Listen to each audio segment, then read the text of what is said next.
Pendant longtemps, les empathes ont porté le poids du monde sur leurs épaules, avalant en silence la douleur des autres, acceptant les abus et se faisant dire qu'ils étaient trop sensibles, trop émotifs, trop intenses. Mais ce temps est révolu. Maintenant, Carl Jung a vu venir ce moment. Une transformation psychologique si profonde qu'elle réécrirait les règles de la société. Ceux qui ressentent sont sur le point de surpasser ceux qui ne pensent qu'à eux-mêmes. Les sensibles domineront les égoïstes, et si vous faites preuve d'empathie, votre rédemption n'est pas seulement possible, c'est une certitude. Jung appelle cela l'évolution psychologique la plus importante de notre époque. Il l'avait vu venir il y a des décennies, le moment où ceux qui ressentent tout transformeraient enfin leur plus grand don en une arme, sans se fermer ni se durcir, mais devenant stratégiquement dangereux pour quiconque tenterait de les exploiter. Jung a compris quelque chose que la plupart des gens ignorent, que se passe-t-il lorsque l'amortisseur devient le moteur? Quand celui qui a observé en silence chaque mensonge, chaque manipulation, chaque jeu caché décide-t-il, une fois pour toutes, d'utiliser ce savoir? Elle cesse d'être une victime. Devenez un génie psychologique, quelqu'un qui a accumulé des données pendant des années, et le monde est sur le point de découvrir de quoi les empathes sont vraiment capables. Nous vivons à l'ère du narcissisme, une époque où l'égoïsme est récompensé, la manipulation est appelée stratégie et l'exploitation émotionnelle est traitée comme faisant partie du jeu. Les empathes ont survécu dans ce monde comme réfugiés en territoire ennemi, constamment épuisés, ignorés, convaincus que leur sensibilité était une faiblesse.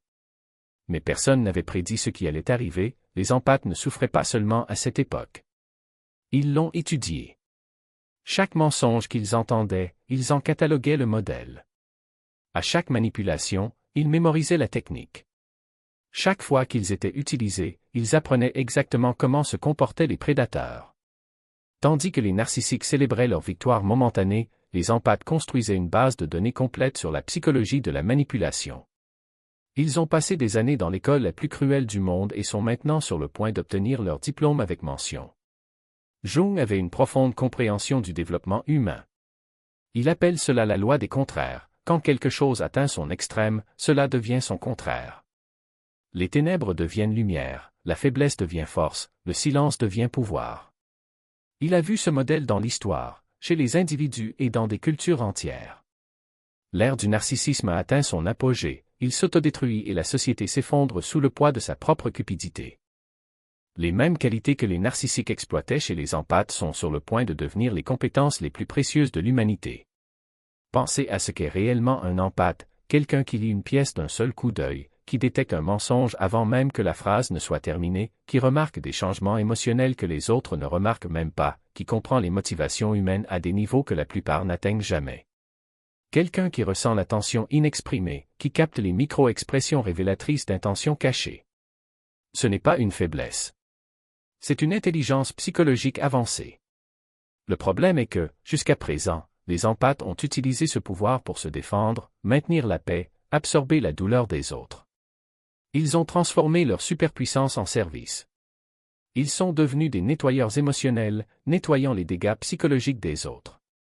Des boucliers humains, protégeant les autres des conséquences de leurs actes.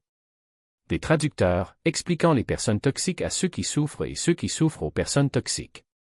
Et pendant tout ce temps, ils ont sous-estimé la capacité la plus rare de la psychologie humaine. Mais quelque chose est en train de changer. Maintenant. Chez les empathes du monde entier. Jung a prédit ce moment avec une précision effrayante.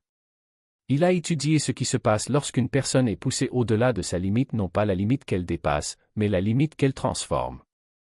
Il lui donnait un nom compliqué, énantiodromie, mais l'idée est simple, lorsque la pression atteint un point critique, le psychisme ne se brise pas, il s'inverse. La douceur devient féroce.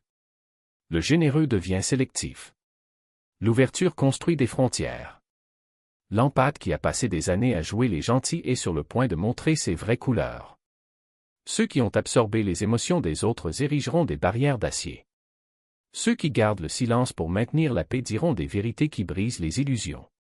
Celui qui cherche à obtenir son approbation restera ferme dans sa vérité au point de devenir inébranlable. Ce n'est pas une panne. C'est ce que Jung appelle l'émergence psychologique, la naissance du soi complet. Et la chose la plus fascinante arrive maintenant. Cette ombre que les empathes ont réprimée toute leur vie, la colère, les limites, le refus de tolérer la manipulation, la capacité de couper les liens sans blâme, de dire non sans explication, de se donner la priorité sur le confort des autres, de laisser les autres faire face aux conséquences de leurs actes, de regarder quelqu'un souffrir sans se précipiter pour le sauver n'est pas l'ennemi. C'est la moitié manquante de votre pouvoir. La plupart des empathes ont appris à craindre leur ombre. Ils disaient que la colère les rendait mauvais, que les limites les rendaient égoïstes, que se protéger revenait à être comme des narcissiques. Mais les empathes ne sont pas brisés, ce sont des alchimistes en devenir.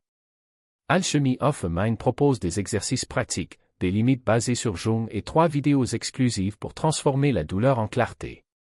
Un e-book téléchargeable de 236 pages, disponible dès maintenant. Commencez dès aujourd'hui sur deserialmain.com. Donner la priorité à vos besoins n'est pas un égoïsme narcissique, c'est un équilibre. Ils ont enfoui ces qualités au plus profond d'eux-mêmes et sont devenus des moitiés de personnes, toute lumière, pas d'ombre, seulement don, pas de réception, juste de la sensibilité, pas de force, juste une absorption, pas de réflexion. Mais une pièce de monnaie n'a pas qu'une seule face. Une batterie ne fonctionne pas uniquement avec le pôle positif. Et un être humain complet n'existe pas seulement avec des qualités douces. Jung a consacré sa vie à faire comprendre cela, l'intégration, la complétude, l'union des contraires. Il l'a appelé le travail le plus important qu'un être humain puisse accomplir. La rédemption de l'empathe n'est pas de devenir narcissique. Il devient entier, en ajoutant la moitié manquante. L'ombre n'est pas mauvaise, c'est une protection, c'est une force. C'est la partie de vous qui sait quand se battre au lieu de fuir, quand parler au lieu de se taire, quand couper au lieu de guérir, quand se donner la priorité au lieu de se sacrifier pour les autres. Et ce qui rend cela dévastateur pour les narcissiques et les manipulateurs, c'est qu'un empathe avec l'ombre intégrée est imparable. Il conserve toutes les capacités de perception qu'il a toujours eues. Il voit toujours à travers les mensonges. Lit toujours les gens en un instant. Il comprend toujours la dynamique émotionnelle comme personne d'autre. La différence est que maintenant il ne se soumettra plus. Hésitez avant de les tester. Ils n'ont pas besoin d'élever la voix pour se faire entendre. Ils n'ont pas besoin de validation externe pour savoir qu'ils ont raison.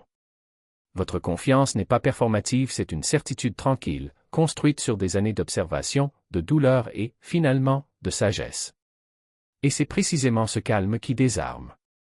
Les manipulateurs s'attendent à de la résistance, ils s'attendent à du drame, ils s'attendent à ce que vous imploriez le respect.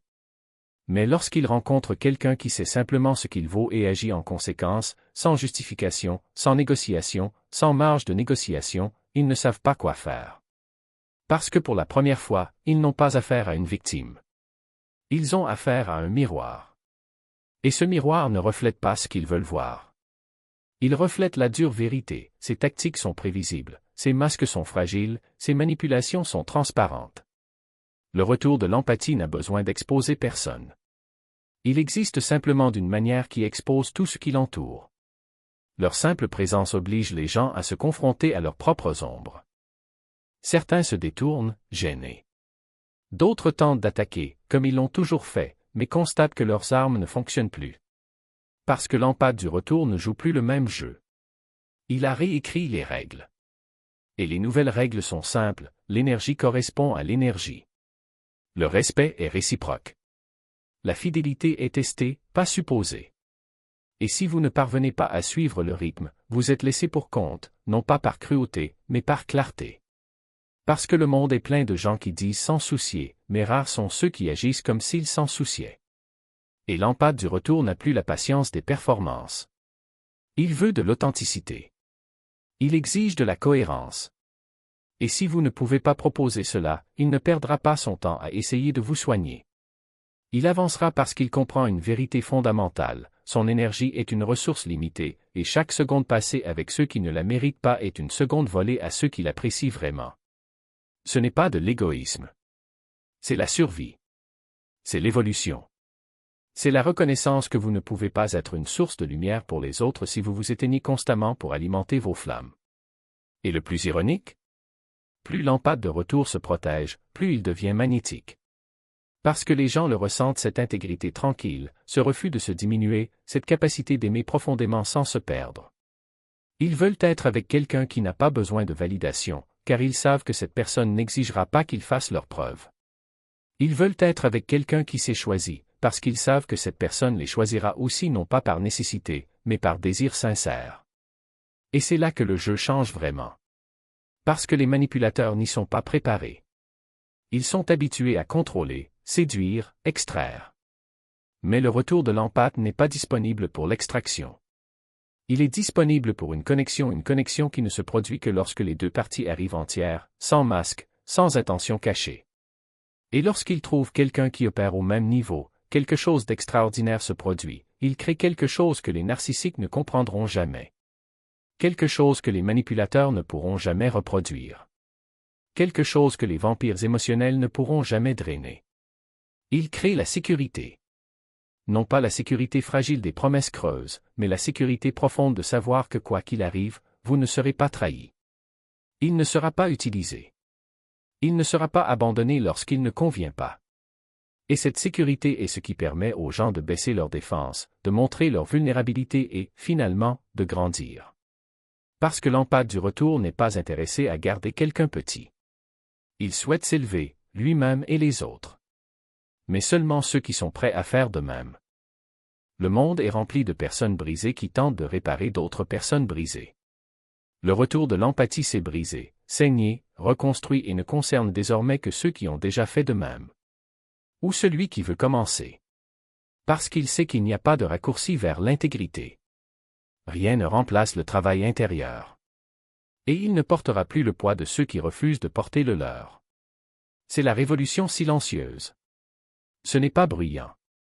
Cela n'est pas visible dans les gros titres. Mais cela se produit dans chaque décision de ne pas répondre à un message passif-agressif, dans chaque choix de ne pas assister à un événement épuisant, dans chaque moment de silence où il y avait autrefois des excuses. Cela se produit dans chaque « non » prononcé avec fermeté, dans chaque « oui » prononcé avec intention. Et le plus puissant de tous? Cela se produit sans que personne n'ait besoin de l'expliquer. Parce que le retour de l'empathie n'a pas besoin d'annoncer votre transformation. Les gens autour le ressentent. Ils sentent l'espace que vous n'occupez plus. Ils ressentent l'énergie que vous avez arrêté de gaspiller. Ils ressentent le respect que vous exigez désormais. Et, petit à petit, ils commencent à se demander « Comment puis-je y arriver aussi ?» Et c'est ainsi que le mouvement se propage. Pas par des sermons, pas par des leçons, mais par l'exemple. Par la force silencieuse de ceux qui ont enfin compris que l'amour-propre n'est pas un luxe, mais la base de tout. Cette compassion illimitée est un piège. Cette vraie gentillesse commence par le choix de ne pas se trahir. Et quand vous arrivez à ce point, quelque chose de magique se produit, vous arrêtez d'attirer ce qui vous fait mal. Parce que votre énergie a changé. Votre champ vibratoire a changé. Et l'univers, répondant toujours à la fréquence que vous émettez, commence à attirer des personnes qui sont sur la même longueur d'onde. Des gens qui n'ont pas besoin d'être réparés. Des gens qui ont déjà fait le travail. Des gens qui n'ont pas peur de votre force, car ils ont la leur. Ce n'est pas de la chance. C'est l'alignement. C'est le résultat naturel du fait de devenir enfin ce que vous avez toujours été, pas d'excuses, pas de compromis, pas de peur. Et une fois sur place, vous découvrez que le monde n'était pas le problème. Le problème était que vous jouiez à un jeu qui n'avait jamais été conçu pour que vous gagniez. Mais maintenant? Maintenant, le jeu est à vous. Et vous réécrivez les règles. Mais avec un calme si profond qu'il déstabilise tout autour. Vous n'avez pas besoin de crier pour être entendu. Vous n'avez pas besoin de vous battre pour être respecté. Vous n'avez pas besoin de prouver quoi que ce soit à ceux qui n'ont jamais voulu comprendre. La vraie force ne s'annonce pas, elle existe simplement. Et lorsque vous opérez à partir de cet endroit, les personnes qui essayaient auparavant de vous rabaisser commencent à se sentir petites sans que vous ayez à dire un mot. Ce n'est pas magique. C'est de l'alchimie psychologique. Vous avez transformé la douleur en perspicacité, la vulnérabilité en bouclier, la sensibilité en radar. Ce qui était autrefois une faiblesse est désormais un avantage stratégique. Ils ne savent pas comment gérer quelqu'un qui ne réagit pas. Cela n'est pas justifié. Ne vous laissez pas prendre à leurs pièges verbaux. Qui regardent une attaque et, au lieu de se défendre, se contentent de sourire non pas avec dédain, mais avec la certitude de quelqu'un qui a déjà vu ce film et sait comment il se termine. Le manipulateur a besoin d'une réaction pour se nourrir. Le narcissique a besoin d'attention pour exister. Mais toi, vous ne leur donnez rien d'autre. Pas de colère, pas de larmes, pas d'explication. Juste un silence qui résonne plus fort que n'importe quel mot. Ce n'est pas de la froideur. C'est la clarté. Vous n'êtes pas devenu dur, vous êtes devenu entier. Et l'intégrité est l'arme la plus tranchante qui soit, car elle coupe sans laisser de blessures visibles. Les gens qui le considéraient autrefois comme une proie ressentent désormais un étrange malaise autour de lui. Ce n'est pas la peur. C'est une reconnaissance. Ils se rendent compte, même s'ils ne peuvent pas le nommer, que vous n'êtes plus dans leur jeu. Et cela les désoriente plus que n'importe quelle confrontation. Vous n'attendez plus l'autorisation de vivre. Ne vous excusez plus de prendre de la place. Vous ne reculez plus pour vous intégrer dans des endroits qui ne vous ont jamais été destinés. Chacune de vos décisions est désormais un acte de souveraineté. Chaque « non » est une affirmation. Chaque choix de s'éloigner est un pas vers quelque chose de plus grand. Et le plus fascinant? Vous n'avez même pas besoin d'en faire la publicité. Le monde le sait. Les bonnes personnes approchent. Les mauvais s'éloignent. Et vous réalisez que depuis le début, vous attendiez une validation qui ne viendrait jamais, car la seule validation qui compte est celle que vous vous donnez. Ce que vous construisez n'est pas un refuge. C'est un empire.